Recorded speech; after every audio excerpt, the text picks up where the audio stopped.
پاکستان میں تعینات ایران کے سفیر سید محمد علی حسینی نے کہا ہے کہ اتحاد امت اور اسلامی یکجہتی کا فروغ وقت کی اہم ضرورت ہے۔ انہوں نے ایران میں حالیہ پرتشدد مظاہروں کو دشمن کی سازش قرار دے دیا۔ کہا کہ خواتین کو ورغلا کر مظاہرے کرائے گئے۔ کوئٹہ سے شہزاد ممتاز کی رپورٹ دیکھیں۔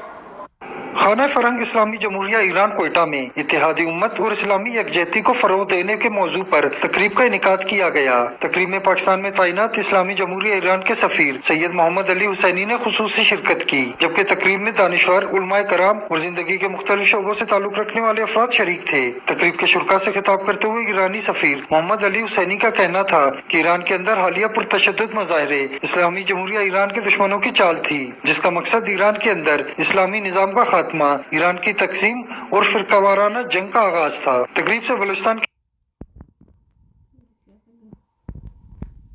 جید علماء کرام نے خطاب کرتے ہوئے کہا کہ امت مسلمہ کو موجودہ دور کے چیلنجز سے بخوبی نمٹنے کے لیے پہلے سے بھی زیادہ اتحاد اور یکجہتی کی ضرورت ہے۔ کیمرہ مین ارشاد ربانی کے ساتھ شہزاد ممتاز، کوئٹہ اب تک۔